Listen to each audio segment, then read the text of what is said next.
So the most direct way to notify a sender the presence of a congestion is to tell it directly. So in this approach, the router selects a congested packet. So whenever a congestion happened, so those packets which are coming, right, so a congested packet from the queue will be selected by this router and sends a special packet called a choke packet back to the sender host, giving it the destination found in the packet. So whenever it is observing the congested packet, from that packet it can understand the sender's address, right? That sender's address will be now the destination address for the choke packet, because it has to means something like A is trying to send something to B.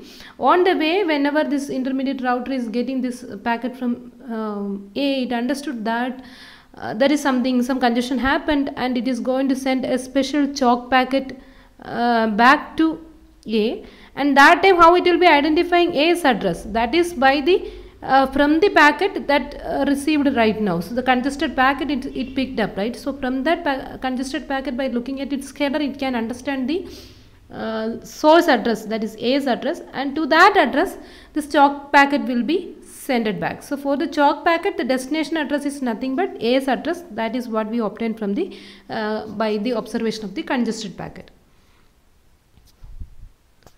Then the original packet may be tagged, right? As soon as a choke packet is sent for a congested packet, that congested packet you can tag.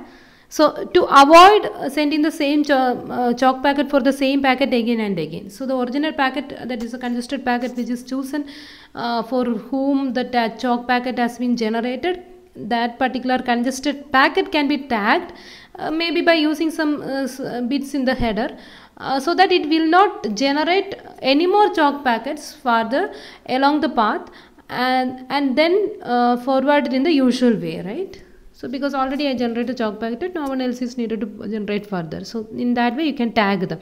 So to avoid increasing load on the network during time of congestion, router may only send choke packets at slow rate. So that is something the router have to take care. The generation of the choke packet should happen in a very slow rate, otherwise it will add more onto the already congested network. So when source host gets choke packet, it is required to reduce traffic. So whenever choke packet is coming to a source, the indication, it indicates that there is congestion on the way. So the source is supposed to reduce the traffic sent to specified destination, say for example by some 50%, like that it can reduce.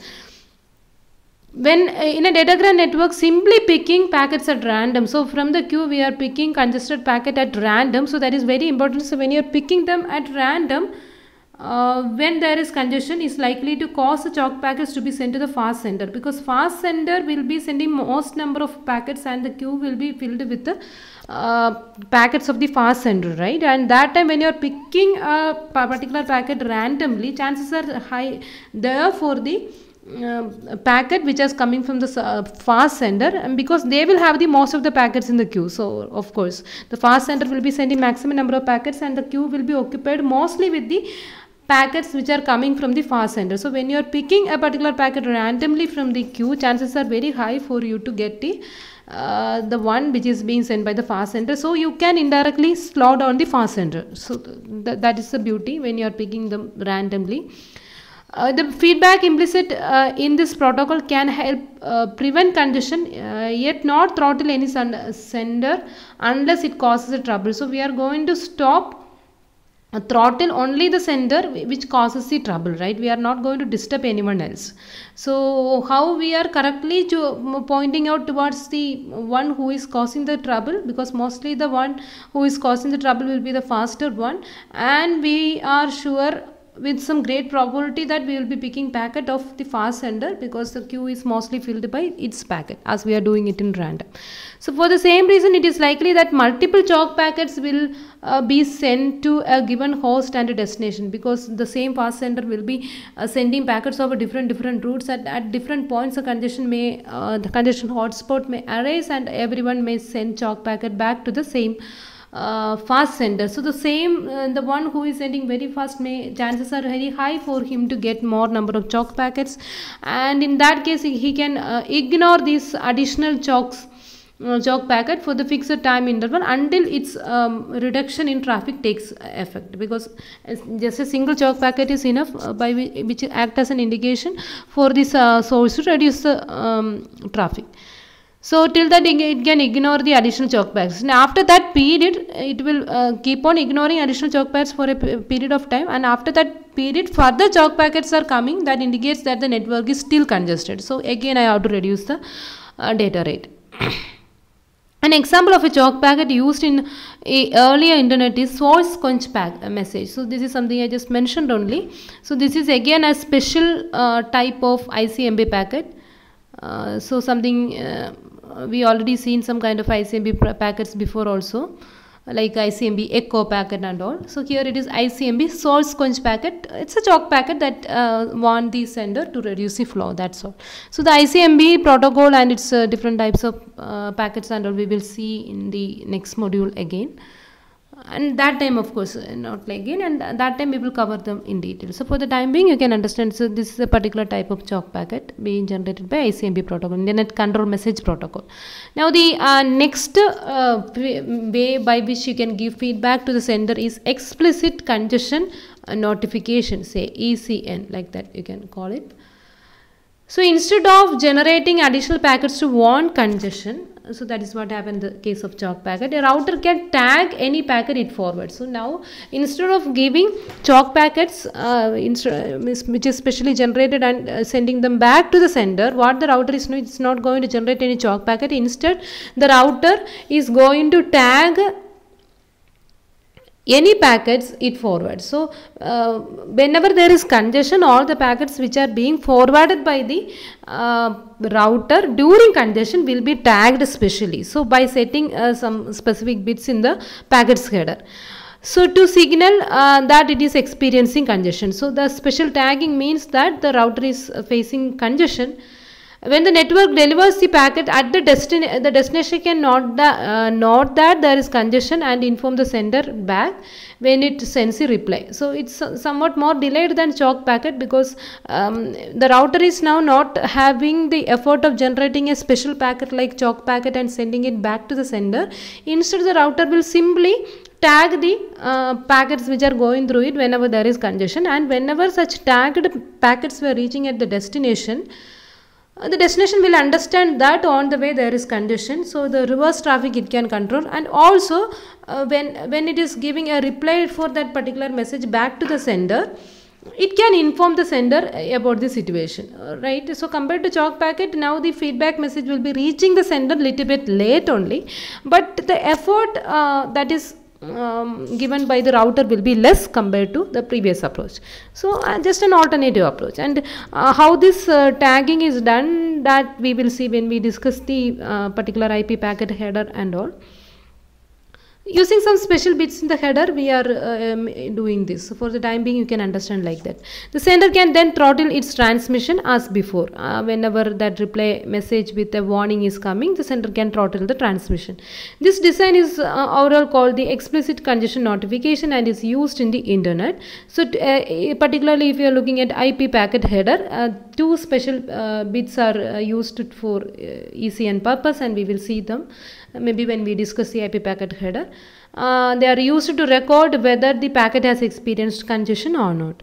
So packets are unmarked when they are sent. So initially these bits will be reset like zeros, or the packets are simply unmarked when they are generated or sent by the sender. If any of the routers on the way which these packets passes through is congested, that router is going to mark the packet as having experienced congestion when it is forwarding. So the router will do that tagging and it will forward. The destination will then echo any marks. So if there is any marking, that means there is congestion on the way. So that will be echoed back by the destination back to the sender as an explicit congestion signal in his reply packet. So that is why it is called explicitly. The destination is echoing that information back to the sender. So in that way it's given the name explicit congestion signal. So this is shown with a dashed line in the figure that is showing in the next slide. So because it is happening above the IP level. So the thing is that that tagging everything happen at the network level layer only. That is the IP level. IP is the core protocol of the network layer. Tagging and all happen at the IP level only. But that reply message composition and its explicit congestion notification, those things are happening normally in the higher layer, right? So that is why we are in this. So the sender must then throttle its transmission as that of the case with the choke packet. So we will see. So why it is specially indicated by dashed line, that indicates that it is happening in the layer above the IP layer. That's all. So the host generated some packet, so it is not marked. So as whenever it is reaching the congested router mark it in some special bit, and it is forwarded like that. So as soon as the destination is getting the marked packet, it will generate a special congestion signaling back to the host. Normally that congestion signaling, explicit congestion signaling, will be clubbed with the reply packet from the destination back to the sender. So that is a case. Right. Now the third technique, so choke packet is one way where the router is generating that information feedback, but in case of explicit congestion notification, instead of the router will be tagging the packets about the presence of congestion, and the destination will echo that back. So now our third approach, which is a more powerful one, is of course hop by hop back pressure. So this is being indicated, this figure, hope it is clear. So or you please refer the Tannenbaum textbook for the figure, because it's somewhat vertically growing, right? Hope it is clear. So just listen. So in the first part, what is shown, the typical procedure that is used by the choke packet. So here from A, some traffic is being sent, so that is shown by this this particular arrow, this thick arrow, right? So from A to E, so and it is further forwarded from E to F and then F to D. So the source is A and destination is D. So like that the informations are coming, and on the way this D, this particular router D is congested. So that is a scenario. So whenever D is congested, what will happen? It will generate a choke packet, or that tagging will happen according to the delay. In both cases, for the time being, you can assume the choke packet.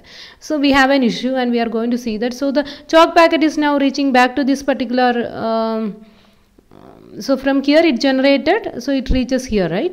So from here the choke packet is further forwarded to this particular router. See the movement of the choke packet, and again it is further forwarded from here.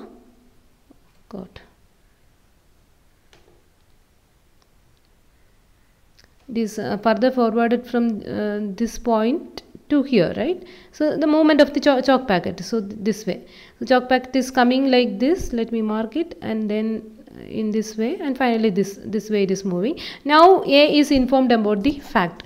So what A will do is, A will immediately reduce the flow. So A will reduce the flow means, so just look at this arrow, this is a thin arrow, but these two are still thick, in the sense the traffic is still same here. Only A reduced the flow, so the traffic from A to its immediate router is actually reduced. So after that, in the next level, the traffic that is coming, because from A, this router is getting minimum information, so that the router will be sending, it will be reducing the traffic from him to the next one, right? So now these two lines are thin, but the flow is still at the maximum here, right? So what we are trying to say is, it is even though these so at the flow is reduced here first, then that flow reduction information propagated to this point, right? But still the flow is maximum at this point, right? So it's taking some time. So in the third hop, maybe the flow is reduced, and it is in a reduced way it is reaching here. So this is the problem. So if you allow like this, you know, there are certain issues. So we will see that. So at high speeds or over long distances, many new packets may be transmitted after congestion has been signaled because of the delay. Just like what we've seen. So because of that delay in communication, of that congestion signaling, so more packets may be generated in between, and that may worsen the scenario, something like this. For example, here the a particular host in say San Francisco, some place they mentioned. So here particularly from router A, so like that you can see from the diagram, is sending traffic to a host in New York, which is located in router D. So the same example, say from San Francisco something is transmitted to New York towards a router D.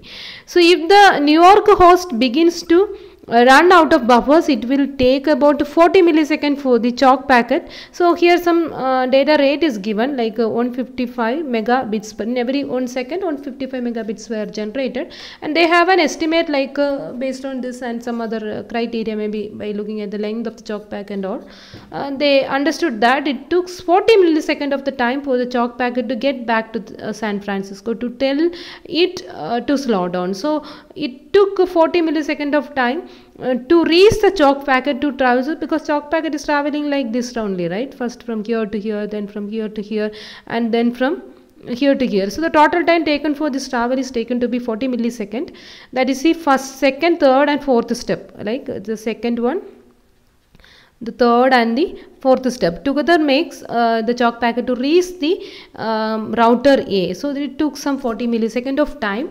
Now during that time, so that is that about chalk packet. But if we are depending on the explicit congestion notification, of course the delay will be more, right? Because it has to reach the destination and then the feedback should come back.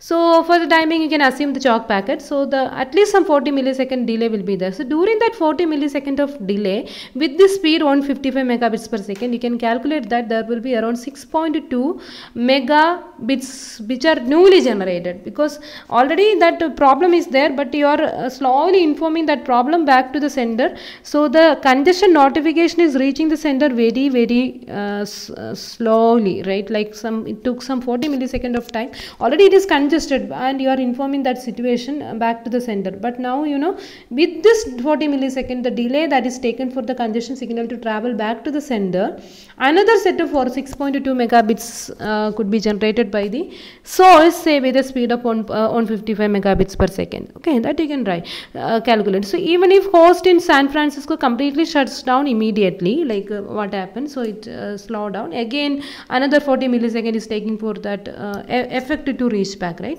So why this when this is thinner, why these two are thicker? Because they are carrying this 6.2 megabits which are newly generated during this 40 millisecond of time, right? So that is in the pipe and will continue to pour in and have to be dealt with.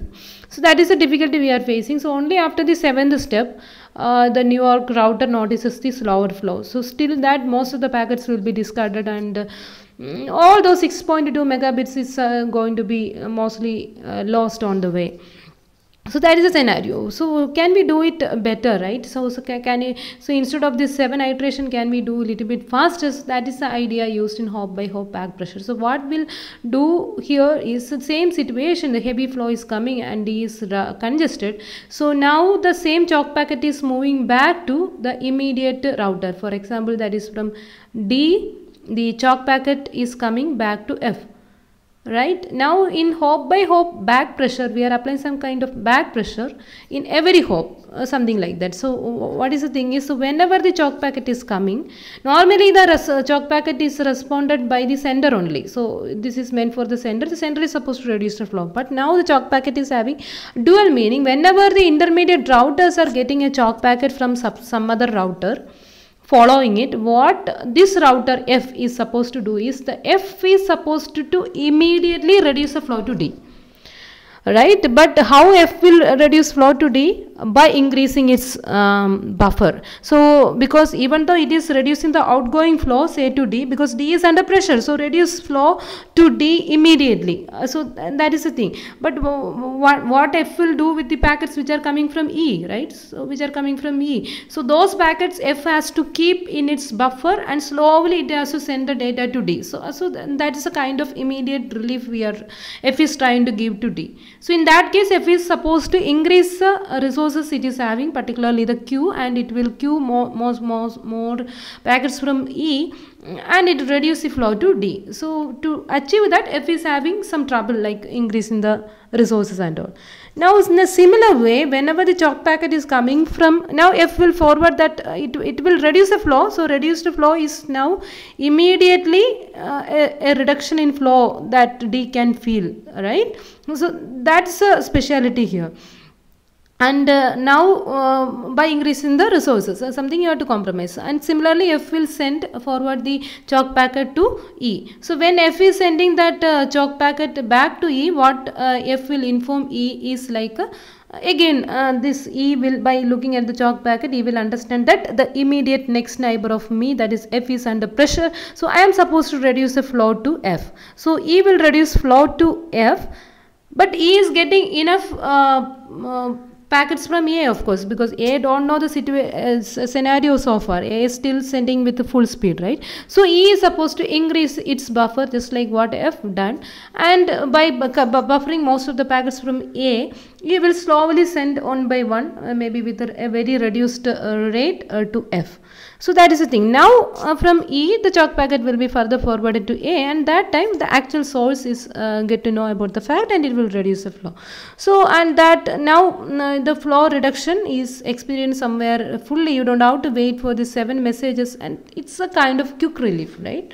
So this is what is happening in the hop by hop back pressure, the same chalk packet procedure, but we slightly modified. Now the intermediate routers are also being part of the congestion control. So they are responsible by helping their neighbors, right? Next neighbors.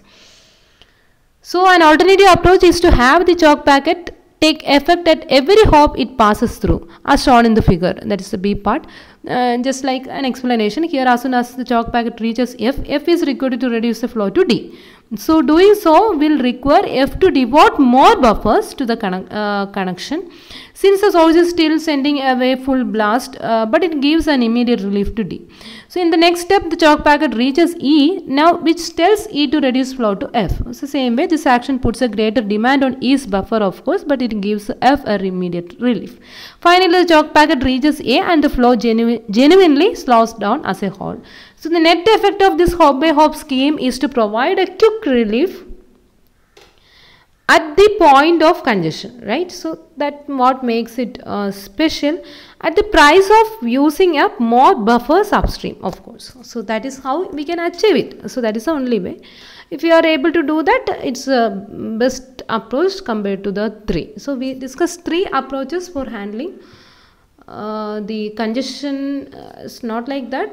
For congestion handling, we discussed approaches like network provisioning, the traffic aware routing, admission control, and network throttling. And network throttling itself, how that feedback message is communicated. For that, 3 techniques were discussed here, that is chalk packet, explicit congestion notification, and hop by hop back pressure. Hope all the things were clear. Now there is one more topic that left as the congestion handling procedure as the last one, that is load shedding. That is what we are going to discuss in the next part of the lecture. Yeah, thanks for watching.